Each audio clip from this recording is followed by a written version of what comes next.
Welcome to a day in the life video of my life as an international student living in Melbourne. If this is your first time watching my video, hey guys, I'm Rani and I'm currently enrolled as a student in the University of Melbourne studying entrepreneurship. It's very nice to see you here and I hope you'll stick around. And by the way, I will also be answering some of your frequently asked questions about how I got in and a bit of my tips on getting accepted. So keep watching the video and I hope you enjoy it.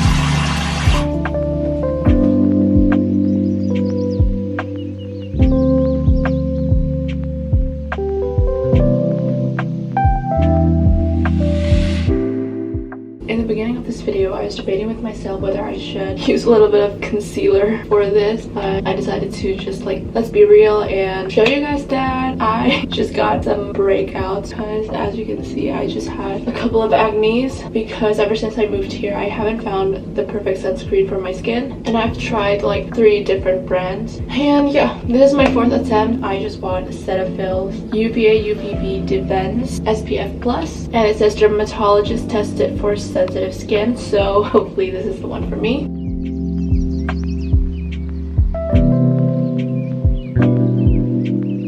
Let me show you guys. I've tried this La Roche-Posay sunscreen, which is highly recommended by people for sensitive skin. And then I went back to the drugstore and they recommended me Avens, but they gave me this small sample, which is really nice of them. And then I also went to Sephora and they gave me this sample of ultraviolet sunscreen, which is also very nice of them because imagine if I have to buy multiple full-size products and my skin ends up not suitable for that. I'm gonna be so sad. Skincare is done.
Today is Wednesday and on Wednesday I don't have class until 6:15 p.m. so I have all day to do everything else, and today I'm just planning on editing my moving series video. And yeah, I'm just gonna go downstairs to the study lounge area because I just feel more motivated to work when I'm not sitting on a desk right next to my bed. So yeah, let's go.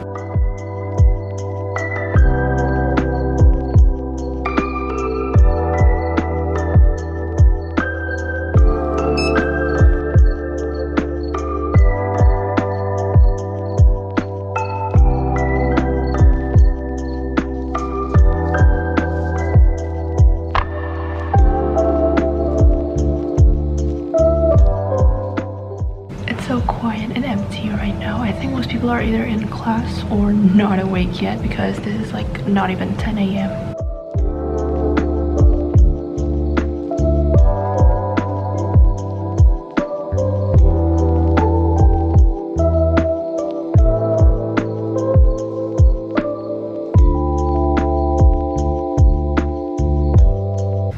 It's 12 p.m. right now and I'm hungry and I'm gonna cook lunch, but I'm gonna go downstairs in the communal kitchen area because last night I made the mistake of cooking a pan-seared chicken in my room and my entire room smells like chicken. I had to put a lot of my clothes in the laundry, including my pillow sheets, so I'm not gonna do that again. And I'm just gonna bring some of the ingredients that I'm gonna need.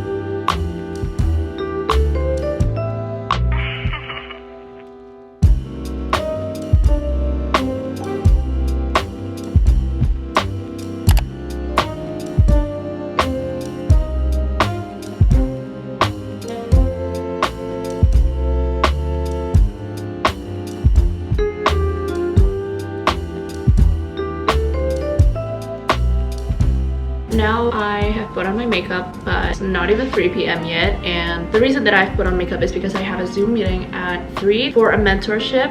So it's some kind of a program that we get in my major, and yeah, it's probably gonna go for like 30 minutes. I'm probably just gonna continue editing, and then at like 5 p.m. I'm gonna get ready and go to the campus.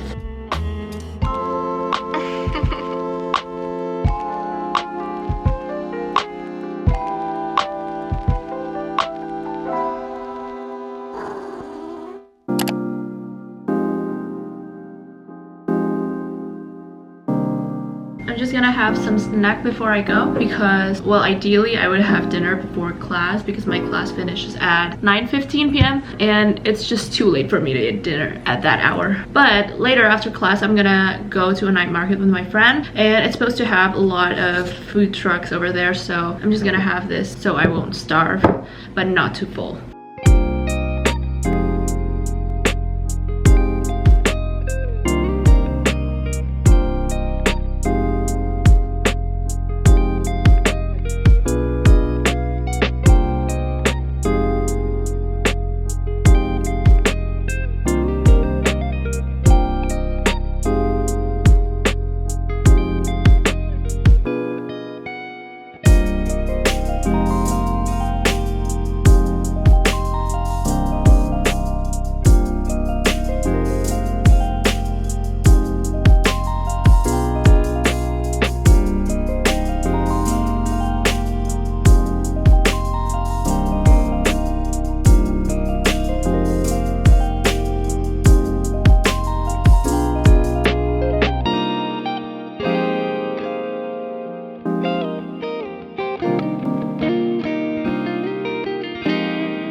taco. Yeah, and we also bought this beverages, which is like a Dutch pancake. They both look so good.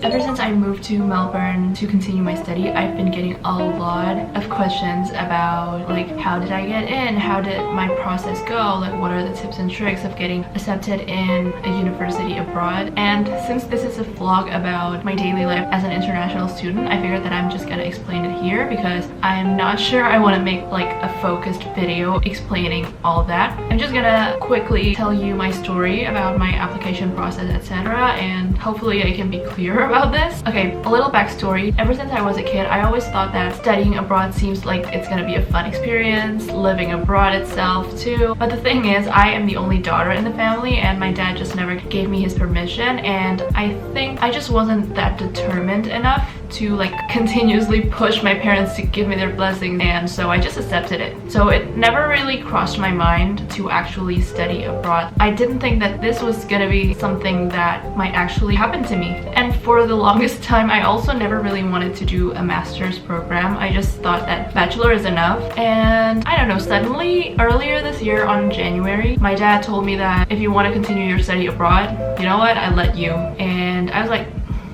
wait, really? And yeah, I guess the thought of like how fun it would be to study abroad never really left my mind, so I immediately think that I'm gonna do it. So I had a really short time because it was already January, and turns out the application closes on February. But the thing is, I was already about to go on a trip to Saudi Arabia for Umrah, and I would be back in Indonesia almost mid-February. So I only had 2 weeks to prepare everything, and I've never even taken an IELTS test. So I gotta like just rely on the knowledge and skill that I already have and just pray that it was enough, which thankfully it was. And I had to prepare a bunch of documents, recommendation letters, essay, and yeah, I did it. I applied. A couple of weeks later, I got my offer. That was my entire process. This is part of the reason why I don't want to make this a single video, because I don't have like a dramatic journey or anything. I also got a couple of questions about how to apply, etc. So I think I'm just gonna explain it quickly. First of all, you need to decide either one of these things. The first one is, what program do you want to study? For example, for me, I want to focus on management or entrepreneurship. Thankfully, there's a program in University of Melbourne that focuses on entrepreneurship instead of just business management in general. The second one is, where do you want to study? It can be like a specific university or maybe just the city or the country. Like, one of my considerations is and my family don't want me to go like too far from Indonesia, but at the same time I want it to be an English speaking country. So that's why I chose Australia, and I chose Melbourne because Melbourne is one of the largest cities. It's also one of the safest cities in the world, so yeah, I'd feel safe living alone here. And even though it's close to Indonesia, it's also like very different, so I would have a great experience here. And then basically what you need to do is just do a bunch of research about the place that you're gonna live in, the university itself. You need to do some researches on the programs as well, so even though there's like a specific major that you're interested in, you need to check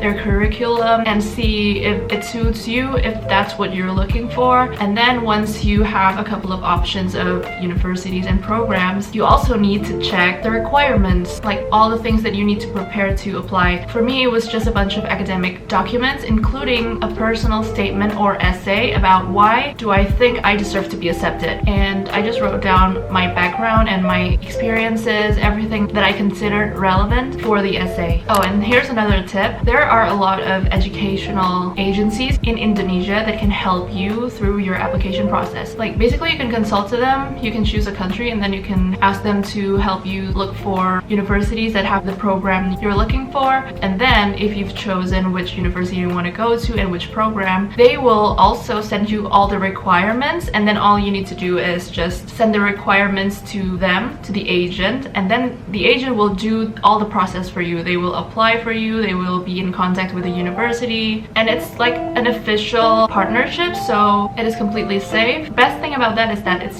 free. Oh, and I also got a question about like scholarship. I think it's best if you just do your research by browsing through the internet on Google, Instagram, ask your friends. There are a lot of people like educational influencers who talk about scholarships a lot, and if you've chosen which one is suitable for you, you can just go to their website and see all the requirements, all the processes, the schedules, everything is up on their website. So I think it's better if you just check it there to avoid like me giving you the wrong information. I know that this is pretty generic, but I hope that it can be helpful. And yeah, this was basically my experience. I am actually so grateful that it went by so smoothly for me. I think the top 3 things that is important for my process was, the first one is obviously just put in your best effort if you want to be accepted immediately. I also believe that praying is important. And then the third one is your parents' blessing. Like, I do believe that without my parents' blessing and them praying for me and helping me, being my moral support, any of this won't be possible. Well, I hope you enjoyed this video, and I will be making more vlogs of my life as an international student here, so subscribe if you haven't and you want to check more of that. I'll see you guys on my next video.